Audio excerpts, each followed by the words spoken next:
بسم الله نبدأ وبحمد ننتهي. حلقة جديدة من حلقات واحد نوح. دي حاجة صنف حلو. هنعمل بدل المكرونة بالبشاميل هنعمل بطاطا بالبشاميل، بس ايه البشاميل الحلو. فهتشوفوا معايا دي سمنة وزيت، وهتشوفوا معايا ان احنا ايه عايزين نعمل ايه. حطينا الدقيق، عايزين نعمل ايه البشاميل. دول معلقتين من الدقيق، فانا حاسه ان الدقيق قليل فهحط ايه شويه كمان.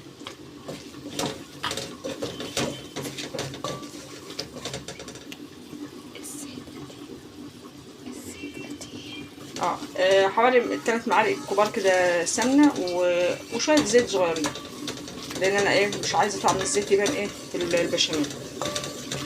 فرق البشاميل الحلو من الحادق ان احنا هنا بنحط ملح ومرقه وشوربه، هنا احنا هنحط لبن وهنحط سكر، فان شاء الله يبقى طعمها حلو باذن الله. كده طعمها ايه حاجه مختلفه وحاجه جديده. احنا عملنا البطاطا قبل كده في البيت بس ما صورناهاش، يعني ايه صنف حلو بس كانت مهروسه وكده وجوزة الهند، لكن انا عايزه اجرب اللي هو البشاميل الحلو.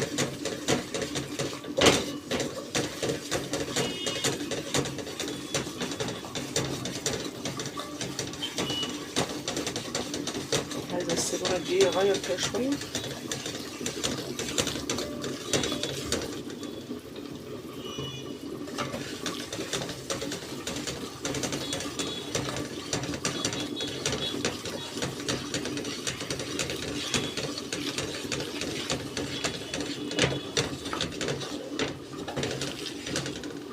لان كل ما لون الدقيق يغمق شويه فبتلاقي البشاميل يطلع ايه حلو معاك.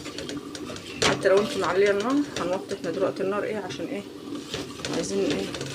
حسيت اللون ايه ابتدى يغير شويه.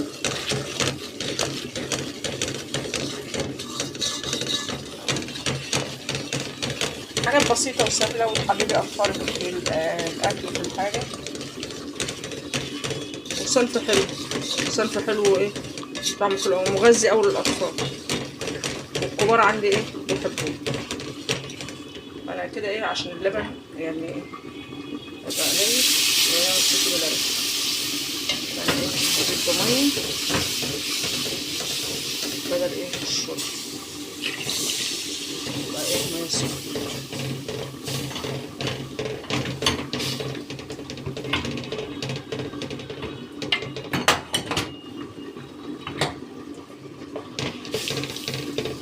طبعا متقلقيش كل ده هيفك، نزود النار هتلاقي كل ده فك.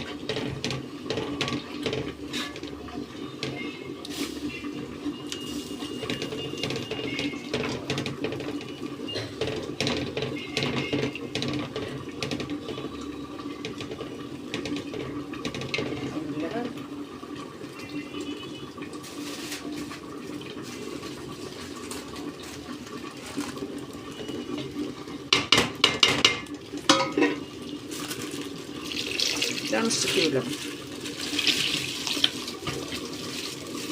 انا ما باخدش اللبن ليه؟ لان انا واثقه جايبه اللبن من مين، لبن كويس ما بيبقطعش ولا اي حاجه. هوريكم دلوقتي وهتدوقوا احلى بطاطا بالبشاميل.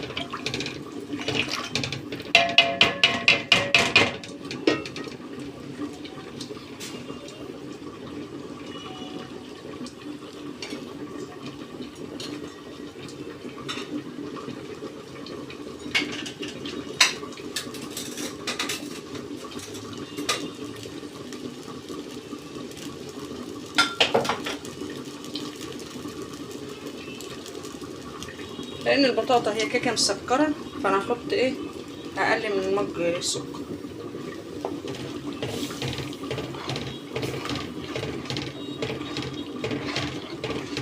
عايزه بس ايه البشاميل يتقل شويه كده لان هحطها نيه وهحطها في الفرن.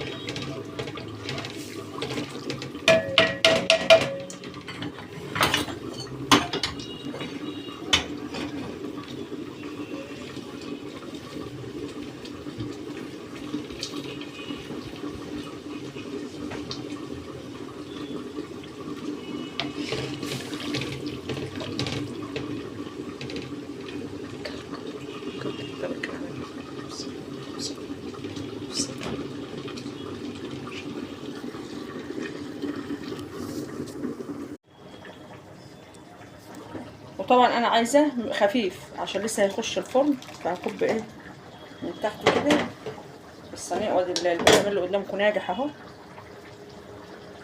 لان انا حاطه البطاطا نيه فعايزاه يستوي كله، تاكلوا احلى بطاطا ان شاء الله. بسم الله الرحمن الرحيم. عايزه كله ايه يتشرب البشاميل. بسم الله.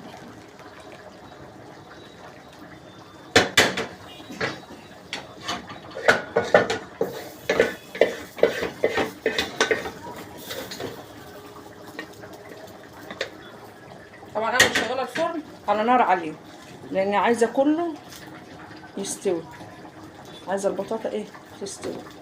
ناس كده يعني ممكن تقول لك طب كنت سلقتيها، لا لو سلقتها هتتهري، انا عايزه اكل ايه حلو كده كله يتشرب من ايه من بعض. بسم الله. ورجعنا بنوريكم الشكل النهائي للبطاطا، بس هنحط لها كده بقى شويه عسل ابيض.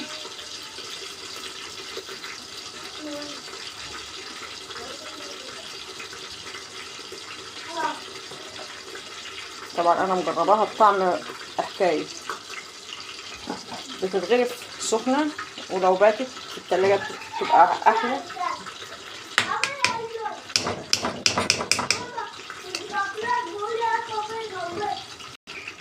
وكده خلصت حلقتنا الحمد لله، زي ما بدأنا بسم الله تنتهي حلقتنا بالحمد لله. ويا رب يبارك فيكم ويخليكم ليا وما يحرمنيش منكم ابدا. عايزاكم تشاركونا على طول بالاشتراكات والكومنتات كده ايه، تكتبوا لي فيها اللي انتوا عايزينه، واقول لكم ايه ان شاء الله كل مره كده اكله جديده من اكلات واحد نوح. ويا رب الاكل يعجبكم، يا رب الطريقه تكون سهله وبسيطه. طريقه البطاطا وانا هوريكم انها مستويه ودايبه، فطعم حلو قوي بيعجب الاطفال قوي ويعجب الكبار برضو. فاقول لكم كده الحمد لله حلقتنا تمت، وبشكركم كلكم، والسلام عليكم ورحمه الله وبركاته.